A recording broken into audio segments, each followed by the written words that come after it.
Radio Thailand News, broadcasting from the Public Relations Department of the Royal Thai Government.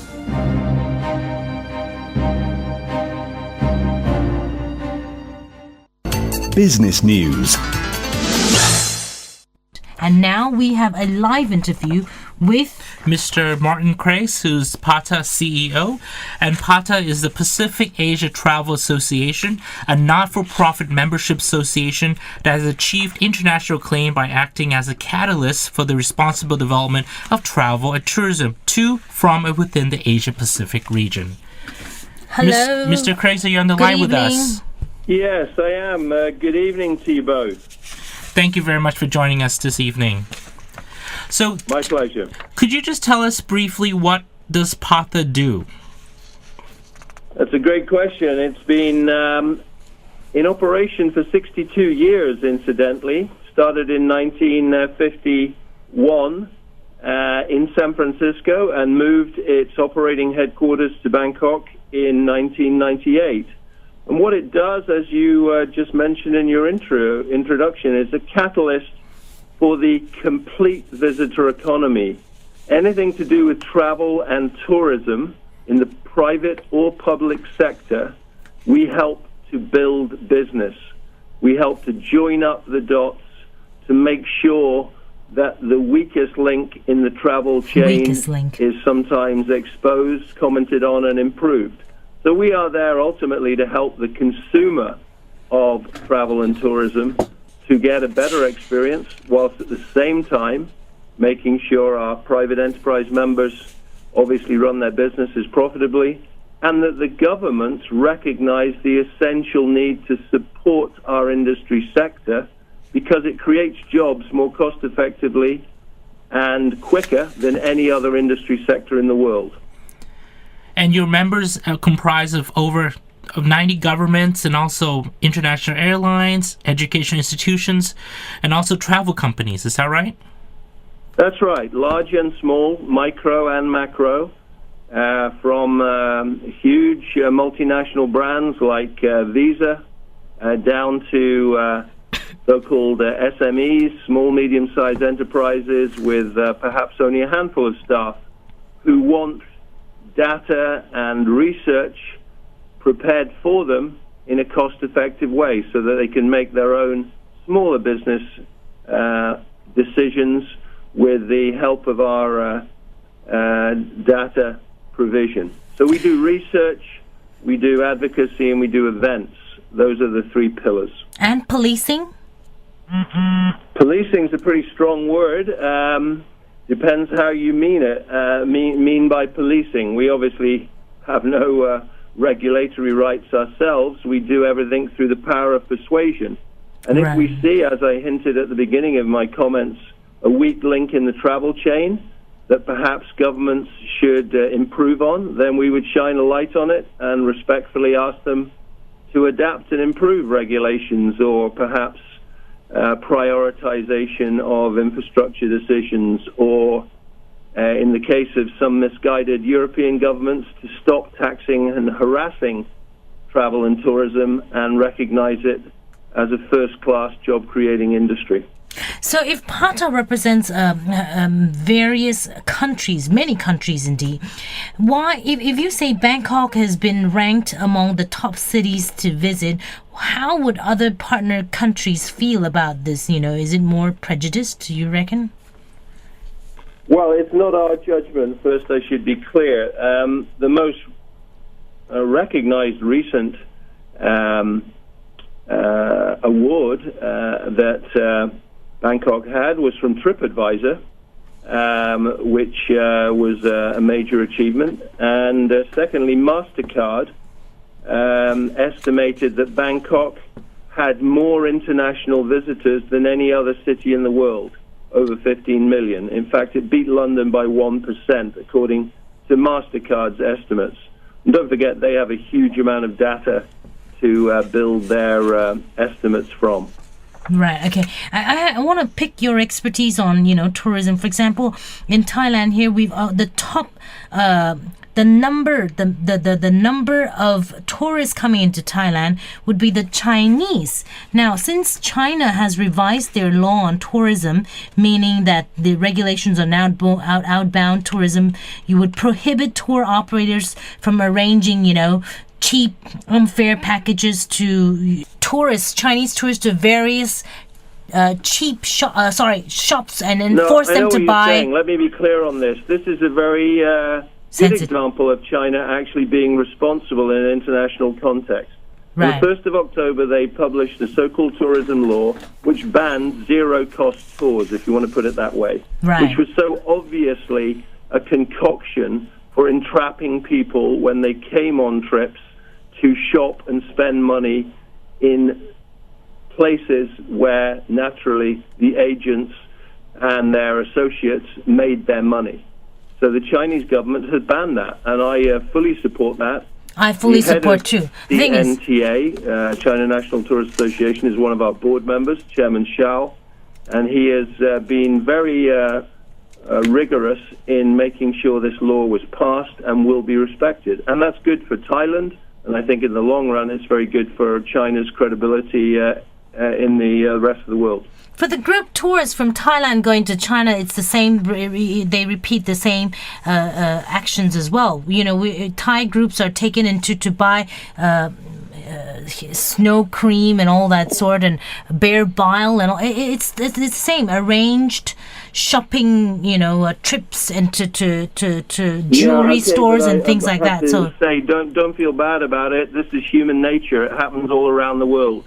And unfortunately, there are people in our society who trade on, shall we say, gullibility and sometimes greed. And the public are well advised to look out and use their common sense more. Usually when something is offered entirely free, there is a hook behind it. And that hook can be rather unattractive.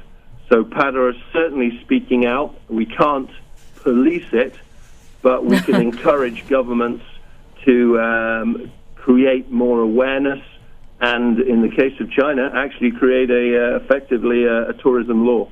Would you also encourage the Thai, the Thai tourism law to be revised as well? Meaning, when Thais go to China, they will be prohibited to go to, or forced to go to shops to buy leather and bear bile and tiger bones and name it. Well, of course, the Thai government are wise enough to study other countries' practices. I have regular connections with many departments in the national government, and we've recently had the pleasure, as I think you know, of hosting the governor of Bangkok to discuss various issues on travel and tourism. So, yeah, our job is to share the best practices and encourage governments to recognize where there are weak links and where they can help their citizens and make sure the consumer gets a fairer deal. Yeah, so you've recently launched this PATAcademy together with the Bangkok Metropolitan Administration, or the BMA. Could you just explain briefly what is this about? Certainly, with pleasure. We had the governor in our office on Tuesday this week, and we have decided that it is a very obvious need for the rising stars in travel and tourism to get a 360-degree view of best practices in tourism via classroom tuition from practitioners and site visits and inspection tours to companies and public organizations where they can learn how other people are doing high-quality jobs in terms of delivering good memories for tourism. So basically, the Academy is a test run for around a week in December, where we'll have about 20 managers from the region coming in. They'll be given tours of various institutions and private businesses in and around Bangkok, and they'll have 8 hours a day of intense tuition in our engagement hub in our offices in the Siam Tower. You mean managers of tour operators or hotels or what? Managers, that's the whole point, to have a mixture of managers from airlines, from hotels, from national tourist organizations, from technology companies that touch on travel and tourism. Because I think the benefit for mature, they're not students, they're managers, because we expect all of them to have at least 5 years practical experience. I should stress, we're not aiming in any way to compete with our many educational members. We have over 50 universities linked to PATA already who are doing a great job bringing up the next generation. But after they've gone into the marketplace, it is quite obvious that you can't start a career at 25 and finish it at 65 without some extra education in between. True. So that's what we're providing with the PATAcademy.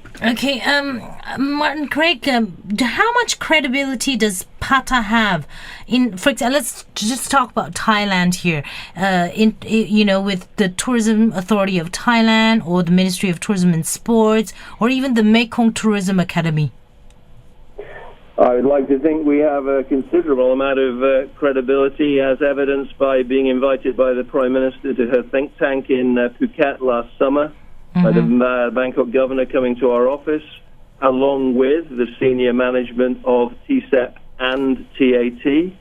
And I think that credibility has been built up, along with a good relationship, by the way, with Thai International Airlines, because we have stood up for Thailand in difficult times. 2 years ago, I hardly need to remind you, during the so-called Great Flood, Right. PATA were the only organization to get a very strong message out on BBC World about the unbalanced and unreasonable reporting of the floods.